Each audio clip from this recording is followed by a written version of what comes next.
Jadi Nabi dan Rasul yang dikirim oleh Allah kepada ke tengah-tengah umat manusia itu rahmat sebetulnya. Kenapa? Dengan begitu manusia itu bisa terbimbing, terbawa kepada yang baik, terhindar daripada yang buruk. Termasuk salah satunya ketika Allah kirim ke tengah-tengah umat manusia, yaitu Nabi terakhir, Nabi Muhammad SAW. Dan setiap Nabi dan Rasul itu punya tugas. Apa tugasnya? Wa anzirhum, dan berilah mereka itu peringatan. Yang disuruh oleh Allah pada ayat ini siapa ini? Dan berilah mereka itu peringatan olehmu. Olehmu itu siapa? Nabi Muhammad SAW. Ya?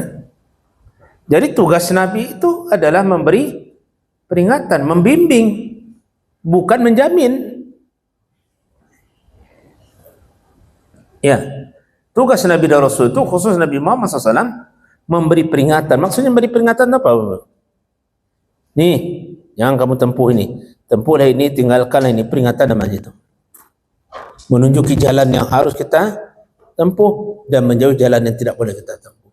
Wa anzirhum, Nabi dan Rasul itu disuruh khusus Nabi Muhammad, beri peringatanlah mereka itu Muhammad, ya. Apa isi peringatan itu?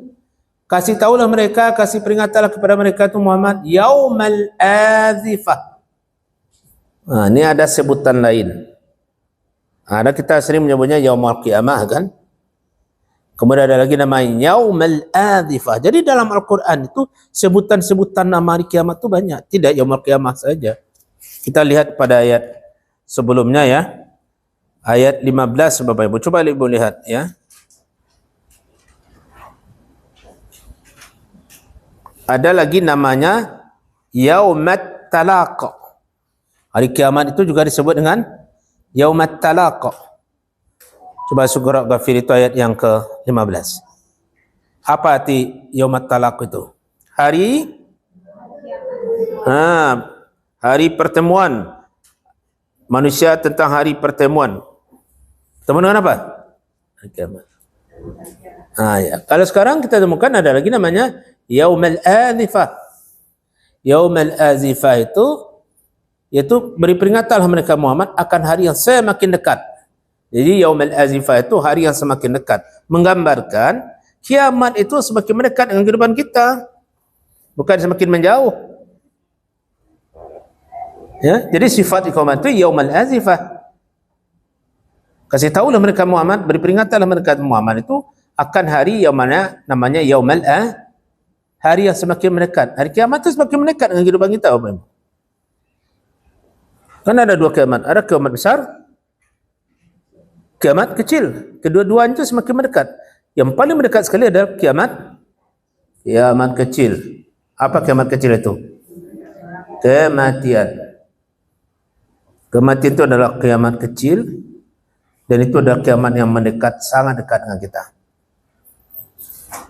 Jadi kalau kita lihat pula buka-buka pula sedikit kajian-kajian tasawuf, itu seorang guru tasawuf sufi pernah bertanya kepada muridnya kan, apa berapa pertanyaannya? Apa yang paling berat dalam hidup ini? Macam-macam menjawab kan, ada yang ini yang itu. Tapi yang paling berat dalam hidup ini apa Ibu? Memikul apa? Tanggung jawab dana mana? Apa yang jauh dari hidup ini? Oh, ada mengatakan sana sini jauh. Karib kerabat yang jauh merantau. Tidak, yang jauh dari kehidupan kita, yang jauh dari diri ini adalah masa lalu. Masa lalu itu jauh sekali. Tidak bisa kita datangi lagi, tidak bisa kita kunjungi lagi. Dia sudah lewat. Maka yang tinggal itu hanya cerita dan nostalgia. Maka kalau sudah umur 50, sekarang dah pula pasukan nostalgia, berkumpul-kumpul di satu tempat. Dia lihat umurnya lah 65 tahun kata saya. Ya dah. Ingin mengingat masa lalu. Begini kita dulu, tapi itu sudah jauh. Dan salah satunya ditanya apa? Apa yang terdekat dengan diri kita? Apa yang terdekat apa Ibu? Kematian. Jadi Nabi diperintah dan beri peringatan mereka itu Muhammad akan satu hari yang semakin mendekat maksudnya kiamat. Bagaimana hari itu? Idzil qulubu ladal hanajiriz kazimin. Pada hari itu hati ini menyesak sampai ke kerongkongan karena menahan sedih. Ya, menyesak dada ini. Sedih. Kenapa sedih? Jadi ada di akhirat itu yang digambarkan oleh Al-Quran orang yang berseri-seri wajahnya. Ada yang kusut masai wajahnya.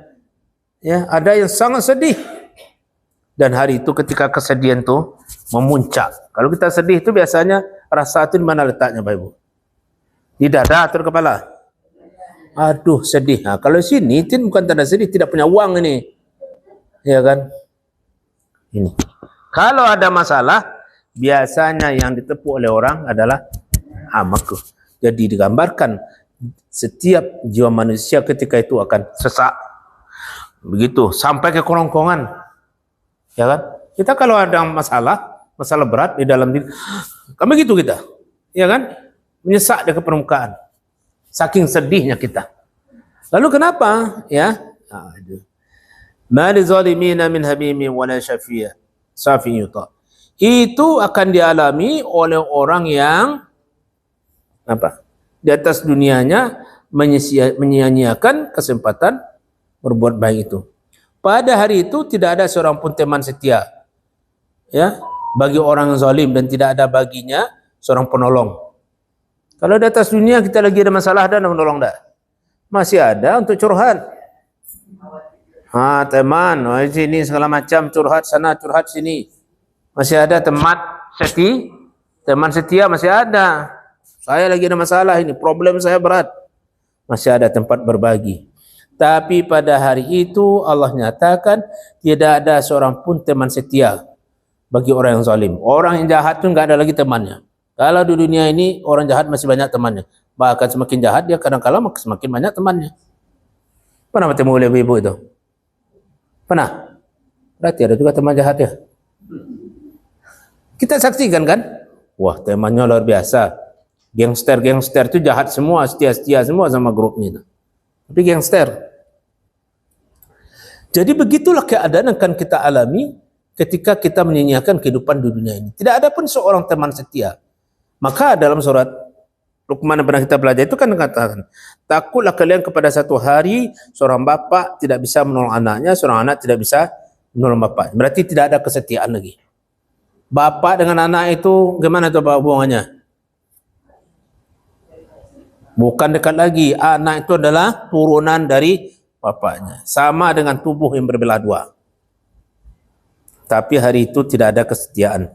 Tidak ada kasih sayang. Semuanya saling melepaskan di tidak. Inilah katanya. Tidak ada kesetiaan pada masa itu. Ya. Dan tidak ada bagi seorang penolong. Kalau di dunia ini masih ada bisa tolong menolong. Masih bisa.